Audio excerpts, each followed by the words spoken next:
Ravi Colours இன்றைய trending பெண்களுக்கான exclusive கலெக்ஷனுடன் kurtis, palazzo pant, Patiala pant, துப்பட்டாக்கள், ஷேப்வேர்கள், நைட்டிகள், பிராண்டட் உள்ளாடைகளும் கிடைக்கும். ரவி கலர்ஸ், நேரு வீதி, ராஜா தியேட்டர் சிக்னல் அருகில், புதுச்சேரி. மஞ்சள் நீர், நிச்சயதார்த்தம், சீமந்தம், பிறந்த நாள், காதணி விழா போன்ற உங்கள் வீட்டு சுப நிகழ்ச்சிகளை நெருங்கிய உறவினர்களுடன் குறைந்த வாடகையில் சிறப்பாக நடத்திக் கொள்ள வாடகை வெறும் ரூபாய் 59,000 மட்டுமே. இடம் வேல் சொக்கநாதன் திருமண நிலையம், வள்ளலார் சாலை, காமராஜ் நகர், புதுச்சேரி. தொடர்புக்கு 99406669 மற்றும் 9843048585. வணக்கம். முக்கிய செய்திகள். புதுவை பாரதிய ஜனதா வேட்பாளர் பட்டியல் வெளியீடு. மணவெளி தொகுதியில் சபாநாயகர் செல்வம், மண்ணாடிப்பட்டு தொகுதியில் அமைச்சர் நமச்சிவாயம் உள்ளிட்டோரும் போட்டி. முத்தியால்பேட்டையில் மாணவர்களுக்கு கஞ்சா விற்ற இளைஞர்கள், சட்டக்கல்லூரி மாணவர் உட்பட 2 கைது. தேசிய ஜனநாயக கூட்டணி வெற்றி பெற்றதும் ஆட்சியிலும் அமைச்சரவையிலும் பங்கு கேட்போம். அண்ணா திராவிட முன்னேற்ற கழக மாநில செயலாளர் அன்பழகன் தகவல். புதிய கட்சியான லட்சிய ஜனநாயக கட்சி தலைவர் Jose Charles Martin Kamaraj Nagar தொகுதியில் போட்டி. வீராம்பட்டினம் கோவிலில் சுவாமி தரிசனம் செய்த பின்னர் வேட்புமனு தாக்கல் செய்தார். நம்ம பாண்டிச்சேரிக்கு ரிலையன்ஸ் ஃபேஷன் வேர்ல்ட் வந்தாச்சு. குவாலிட்டியான பிராண்டட் ஆடைகள் கம்மியான விலையில. எங்க தெரியுமா? அண்ணா சாலை ரத்னா தியேட்டர் பக்கத்துல இருக்க நம்ம ரிலையன்ஸ் ஃபேஷன் வேர்ல்ட் தான். இங்க கலெக்ஷன்ஸ் எல்லாமே ட்ரெண்டுக்கு ஏத்த மாதிரி இருக்கு. 1999 ரூபாய்க்கு மேல பர்ச்சேஸ் பண்ற அனைவருக்கும் Cello brand kettle, John Players duffel bag மற்றும் அமெரிக்கன் டூரிஸ்டர் ட்ராலி பேக் போன்ற பரிசுகளும் இருக்கு. பிராண்டட் ஆடைகள் வாங்க அண்ணா சாலை ரிலையன்ஸ் ஃபேஷன் வேர்ல்ட் வாங்க. Reliance Fashion World, Anna Salai Ratna theatre அருகில், புதுச்சேரி. இனி விரிவான செய்திகள். புதுச்சேரியில் 10 தொகுதிகளில் போட்டியிடும் பாரதிய ஜனதா கட்சி 9 தொகுதிகளுக்கான முதற்கட்ட வேட்பாளர்களை அறிவித்துள்ளது. புதுச்சேரியில் என்ஆர் காங்கிரஸ் பாரதிய ஜனதா கட்சி கூட்டணி மார்ச் 20ஆம் தேதி உறுதியானது. இந்த கூட்டணியில் என்ஆர் காங்கிரஸ் 16 இடங்களிலும், பாரதிய ஜனதா கட்சி 14 இடங்களிலும், பாரதிய ஜனதா கட்சி கூட்டணியில் உள்ள அண்ணா திராவிட முன்னேற்ற கழகம், லட்சிய ஜனநாயக கட்சி தலா 2 இடங்களிலும் போட்டியிடுகின்றன. அதன்படி பாரதிய ஜனதா கட்சி 10 தொகுதிகளில் போட்டியிட உள்ள நிலையில் 9 தொகுதிகளுக்கு வேட்பாளர்களை அறிவித்துள்ளது. அதன்படி மண்ணாடிப்பட்டு தொகுதியில் அமைச்சர் நமச்சிவாயம், மணவெளி தொகுதியில் சபாநாயகர் செல்வம் ஆகியோர் போட்டியிடுகின்றனர். இதேபோல் ராஜ்பவன் தொகுதியில் பாரதிய ஜனதா தலைவர் VP ராமலிங்கமும், உசிறு தொகுதியில் சட்டமன்ற உறுப்பினர் தீபாய்ந்தானும் போட்டியிடுகின்றனர். இதேபோல் முதலியார்பேட்டை தொகுதியில் அமைச்சர் ஜான்குமாரும், காலாப்பட்டு தொகுதியில் சட்டமன்ற உறுப்பினர் கல்யாண சுந்தரம், திருநள்ளாறு தொகுதியில் சட்டமன்ற உறுப்பினர் ராஜசேகர், நிரவி திருப்பட்டினத்தில் மீனாட்சி சுந்தரம் மற்றும் மாஹேவில் தினேஷன் ஆகியோர் போட்டியிடுகின்றனர். புதுவை முத்தியால்பேட்டை பகுதியில் மாணவர்கள் மற்றும் இளைஞர்களுக்கு கஞ்சா விற்ற சட்டக்கல்லூரி மாணவர் உட்பட 2 பேரை காவல்துறையினர் கைது செய்தனர். புதுவை முதலியார்பேட்டை உதவி ஆய்வாளர் நந்தகுமார் மற்றும் காவல்துறையினர் மார்ச் 20ஆம் தேதி ரோந்து பணியில் ஈடுபட்டிருந்தனர். முத்தியால்பேட்டை வஉசி நகர் அருகில் சிலர் மாணவர்களுக்கு, இளைஞர்களுக்கும் கஞ்சா விற்பனை செய்வதாக ரகசிய தகவல் கிடைத்தது. அதன் அடிப்படையில் காவல்துறையினர் அங்கு சென்றபோது 3 பேர் காவல்துறையினரை கண்டதும் தப்பியோட முயன்றுள்ளனர். அவர்களை காவல்துறையினர் பிடித்து விசாரணை நடத்திய போது அவர்கள் லாஸ்பேட்டையை சேர்ந்த வெற்றிவேல் என்பதும், முத்தியால்பேட்டையை சேர்ந்த சந்தோஷ் மற்றும் அஜித் கிருஷ்ணராஜ் என்பதும் தெரிய வந்தது. அவர்களை சோதனையிட்ட போது அவர்களிடம் 200 கிராம் கஞ்சா இருந்துள்ளது. இதில் வெற்றிவேல் சட்டக்கல்லூரியில் படித்து வருகிறார். மற்ற 2 பேரும் கூலி வேலை செய்து வருகின்றனர். இவர்களை காவல்துறையினர் கைது செய்து கஞ்சாவை பறிமுதல் செய்தனர். புதுவை சட்டசபை தேர்தலில் 2 தொகுதிகளில் அண்ணா திராவிட முன்னேற்ற கழகம் போட்டியிட உள்ள நிலையில் தேசிய ஜனநாயக கூட்டணி வெற்றி பெற்றதும் ஆட்சியிலும் அமைச்சரவையிலும் பங்கு கேட்போம் என அண்ணா திராவிட முன்னேற்ற கழக மாநில செயலாளர் அன்பழகன் தெரிவித்துள்ளார். செய்தியாளர்களை சந்தித்து பேசிய அண்ணா திராவிட முன்னேற்ற கழக மாநில செயலாளர் அன்பழகன், தேசிய ஜனநாயக கூட்டணியில் உள்ள அண்ணா திராவிட முன்னேற்ற கழக பொதுச் செயலாளர் எடப்பாடியாரின் அனுமதியோடு உப்பளம் மற்றும் உருளையன்பேட்டை ஆகிய 2 சட்டமன்ற தொகுதிகளில் கழகம் போட்டியிடுவதாகவும், கழகம் அங்கம் வகிக்கும் கூட்டணியான தேசிய ஜனநாயக கூட்டணி மீண்டும் புதுச்சேரி மாநிலத்தில் ஆட்சி அமைக்கும் என்றும் கூறினார். தொடர்ந்து அண்ணா திராவிட முன்னேற்ற கழகம் அங்கம் வகிக்கும் அரசு, புதிய அரசு இன்னும் 1.5 மாதத்தில் புதுச்சேரி மாநிலத்தில் மலரும் என்றும் அவர் கூறினார். தொடர்ந்து தங்கள் அரசாங்கம் அமைந்ததும் மாநிலத்தின் உள்கட்டமைப்பு வசதிகள் மேம்படுத்துவதும் சுற்றுலா வசதிகள் அதிகப்படுத்தப்படும் எனவும் படித்த இளைஞர்களுக்கு புதிய வேலைவாய்ப்புகள் உருவாக்கப்படும், மீனவர், விவசாயிகள், சிறு குறு நடுத்தர தொழில் புரிபவர்கள், அமைப்பு சாரா தொழிலாளர்கள் நலன், சுகாதாரத்தில் அதிக கவனம் செலுத்தப்படும் என்றும் கூறியவர், அண்ணா திராவிட முன்னேற்றக் கழகத்திற்கு ஒதுக்கப்பட்டுள்ள இந்த 2 தொகுதிகளிலும் வேட்பாளர் யார் என்பதை கழகத்தின் பொதுச் செயலாளர் தமிழகத்தின் முன்னாள் முதலமைச்சர் அறிவிப்பார் என்றும் கூறினார். மேலும் தேசிய ஜனநாயக கூட்டணி வெற்றி பெற்றதும் ஆட்சியிலும் அமைச்சரவையிலும் பங்கு கேட்போம் என்றும் அவர் தெரிவித்தார்.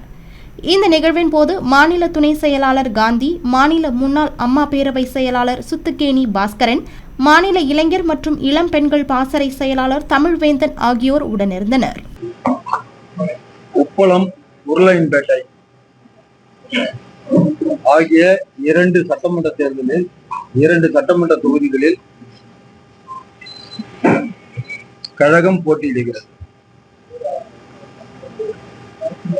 கழகம் அங்கம் வகிக்கும் கூட்டணியான தேசிய ஜனநாயக முன்னணி மீண்டும் புதுச்சேரி மாநிலத்தில் ஆட்சியில் அமரும். அனைத்திந்திய அண்ணா திராவிட முன்னேற்ற கழகம் அங்கம் வகிக்கும் அரசு, அங்கம் வகிக்கும் புதிய அரசு இன்னும் 1.5 மாதத்தில் புதுச்சேரி மாநிலத்தில் அமையும்.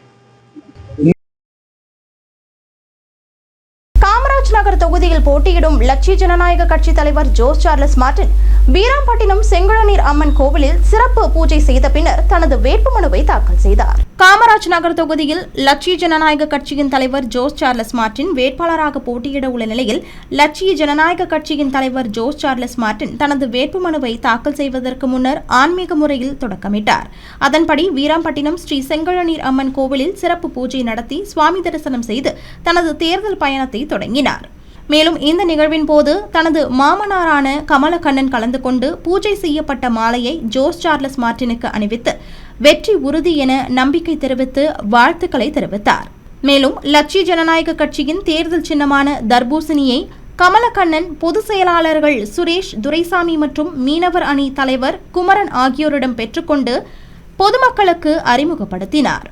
இந்த நிகழ்வின் போது கட்சியின் பல நிர்வாகிகள், தொண்டர்கள் மற்றும் பகுதி மக்கள் திரளாக கலந்து கொண்டு தலைவருக்கு ஆதரவு தெரிவித்து வாழ்த்துக்களையும் தெரிவித்தனர். புதுச்சேரியில் விசா முடிந்தும் சட்டவிரோதமாக தங்கியிருந்த ஆப்பிரிக்காவை சேர்ந்த 6 பேரை காவல்துறையினர் கைது செய்தனர்.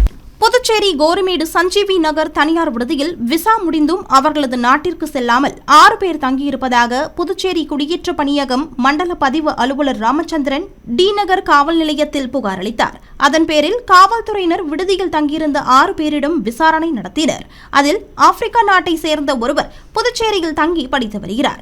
இவரது உறவினர்கள் 6 பேர் அவரை பார்க்க வந்ததும் விசா முடிந்தும் அவர்கள் தனது நாட்டிற்கு செல்லாமல் கடந்த 8 ஆண்டுகளாக புதுச்சேரியில் தங்கியிருந்ததும் தெரிய வந்தது.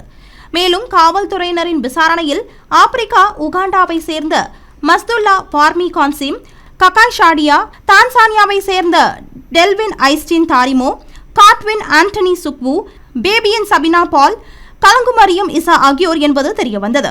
இவர்கள் மீது காவல்துறையினர் வழக்கு பதிந்து 6 பேரையும் கைது செய்து விசாரணை நடத்தி வருகின்றனர். சட்டமன்ற தேர்தலில் உப்பளம் தொகுதியில் மீண்டும் போட்டியிடும் திராவிட முன்னேற்ற கழக சட்டமன்ற உறுப்பினர் அனிபால் கென்னடி வாக்கு சேகரிக்க சென்றபோது அப்பகுதி மக்கள் அவருக்கு உற்சாக வரவேற்பு அளித்தனர். புதுச்சேரியில் வருகிற ஏப்ரல் 9ஆம் தேதி சட்டசபை தேர்தல் நடைபெறவுள்ளது.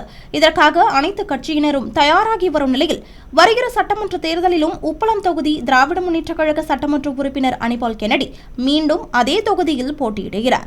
இதனையொட்டி உப்பளம் தொகுதி வானரப்பேட்டை ராசுபுடையார் தோட்டம் மற்றும் பிரான்சுவா தோட்டம் பகுதிகளில் மக்களிடம் வாக்கு சேகரிக்க சென்ற சட்டமன்ற உறுப்பினர் அனிபால் கென்னடிக்கு அப்பகுதி மக்கள் உற்சாக வரவேற்பு அளித்தனர். அப்போது அப்பகுதி மக்கள் திரளாக கூடி வந்து மலர் தூவி மாலை அணிவித்தும் பெண்கள் ஆரத்தி எடுத்தும் தங்கள் ஆதரவை வெளிப்படுத்தினர். மீண்டும் நீங்களே வெற்றி பெற வேண்டும் எனவும் அவர்கள் உற்சாக முழக்கமிட்டனர். தொடர்ந்து மக்களுடன் நேரடியாக சந்தித்து அவர்களின் தேவைகள் மற்றும் குறைகளை கேட்டறிந்த வேட்பாளர் தொடர்ந்து மக்களுக்காக சேவை செய்வேன் என உறுதியளித்தார். இந்த வரவேற்பு அந்த பகுதியில் திராவிட முன்னேற்ற கழகத்திற்கு முன்பு இருந்ததை விட அதிகரித்து வரும் ஆதரவை வெளிப்படுத்துவதாக பார்க்கப்படுகிறது. நமது வெற்றி வேட்பாளர் அனிமல் கென்னடி. நமது வெற்றி வேட்பாளர் அனிமல் கென்னடி. வாழ்க.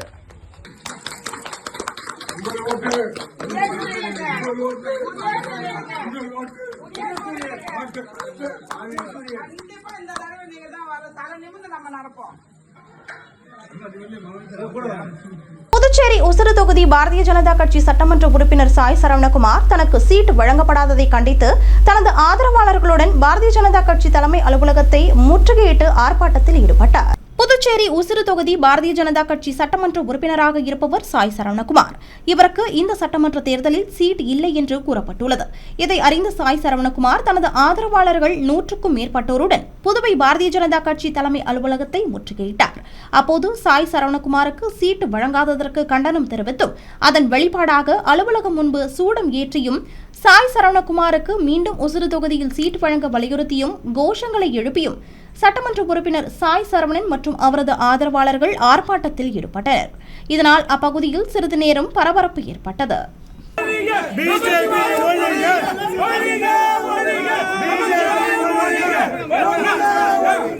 16 நின்று உசுறு தொகுதியில செகண்ட் இடத்துல வந்தாரு. தனி தொகுதி நின்று செகண்ட் இடம் வர்றாரு.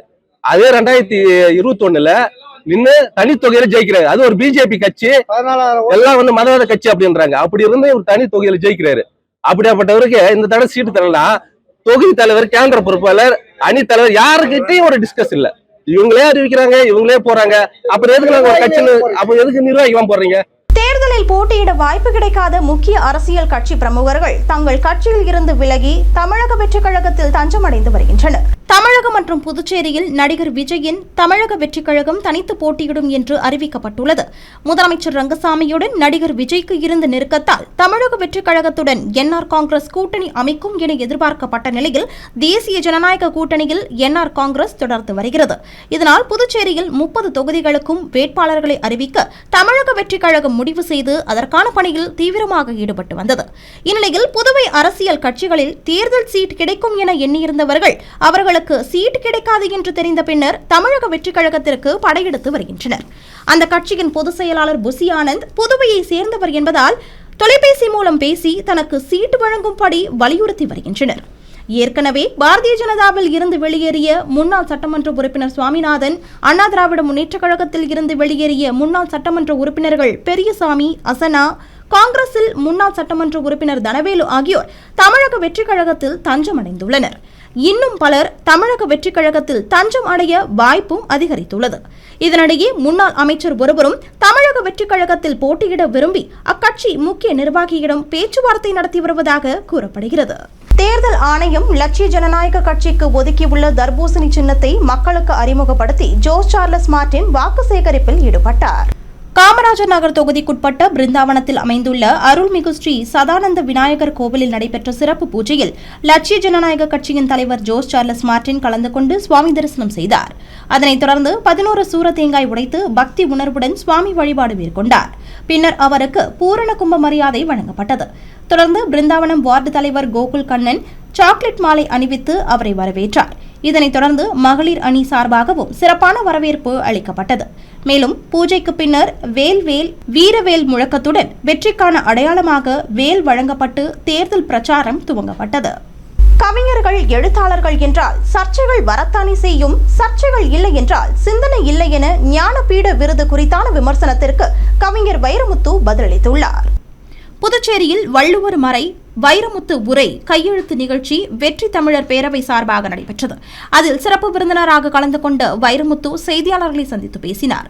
அப்போது ஞானபீட விருது வைரமுத்துக்கான விருது என்றால் நான் அந்த விருதின் பெருமையை குறைத்தவன் ஆவேன் என்றும், தமிழுக்கான விருது என கூறினால் அந்த ஞானபீட விருதினை உயர்வை உயர்த்தியவன் ஆவேன். தான் விருது தமிழுக்கு வழங்கப்பட்டதாக மகிழ்கிறேன் என்றும் மகிழ்ச்சியில் திளைக்கிறேன் என்றும் கூறினார். மேலும் அகிலன், ஜெயகாந்தன், வைரமுத்து இந்த மூன்றுக்குமே ஒரு கால் நூற்றாண்டு இடைவெளி இருக்கிறது.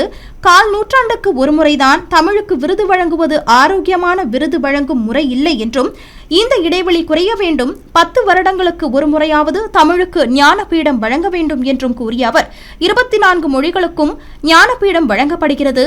ஒரு விருதுக்கு ஒரு முறை என்பதால் சுழற்சி முறையில் தாமதம் ஆகிறது. ஹிந்தி 12 முறையும், கன்னடம் 8 முறையும், மலையாளம் 6 முறையும், வங்காளம் 6 முறையும் பெற்றிருக்கிறது என்று கூறிய அவர் தமிழ் மொழி இப்போது சேர்த்து 3 முறைதான் பெற்றிருக்கிறது என்றும் தமிழன் மொழி கவனிக்கப்பட வேண்டும் என்பதை டெல்லி ஞானபீடத்திலும் தான் வலியுறுத்துகிறேன் என்றும் கூறினார். மேலும் மார்ச் மாதம் என்பதால் தேர்தல் களம் சூடுபிடித்திருக்கிறது. ஏப்ரல் மாதத்தில் இன்னும் சூடுபிடிக்கும் என்று கூறிய அவர் மே மாதம் ஓட்டு எண்ணும் போது காலநிலை இன்னமும் சூடாக இருக்கும் என்று கூறினார். மேலும் 7500 பாடல்கள் எழுதிய தான் ஒரே ஒரு பாடல் தொகுதி மட்டுமே வெளியிட்டுள்ளதாகவும் 1000 பாடல்கள் எனும் தொகுதியை தனது தமிழாசான் கலைஞர் வெளியிட்டார் என்றும் அடுத்து தான் எழுதப்போகும் பாடலுக்கு 1001 பாடல்கள் என பெயரிட்டுள்ளதாகவும் தெரிவித்தார். மேலும் 2026 ஜூலையில் வெளிவரும் என்றும் கூறிய அவர் கவிஞர்கள் எழுத்தாளர்கள் என்றால் சர்ச்சைகள் வளரத்தானே செய்யும் என்று கூறிய அவர் சர்ச்சைகள் இல்லை என்றால் சிந்தனை இல்லை என்று பொருள் எனவும் தாங்கள் சிந்தனையற்றவர்களாக இருக்க வேண்டும் என விரும்புகிறீர்களா எனவும் சர்ச்சை வரட்டும், சர்ச்சை வந்தால்தான் தத்துவம் பிறக்கும் என்றும் அவர் கூறினார். இனி வருவது புதுவையில் இன்றைய தங்கம் மற்றும் வெள்ளி விலை நிலவரம். இன்றைய தங்கம் வெள்ளி விலை விவரம். புதுவையில் இன்றைய தங்கம் வெள்ளி விலை விவரம் வழங்குபவர்கள் முத்து கோல்ட் ஹவுஸ், பாண்டிச்சேரி. தங்கம் 1 கிராம் 13,380 ரூபாய். இன்றைய தங்கம் வெள்ளி விலை விவரம். வெள்ளி 10 கிராம் 2,470 ரூபாய். இத்துடன் ஏஎம்என் செய்திகள் நிறைவடைந்தன. வணக்கம். ஏஎம்என் டிவி செய்திகளை யூடியூபில் உடனுக்குடன் காண ஏஎம்என் டிவி பாண்டிச்சேரி சேனலை சப்ஸ்கிரைப் செய்யுங்கள். பெல் பட்டனை மறக்காமல் கிளிக் செய்யுங்கள்.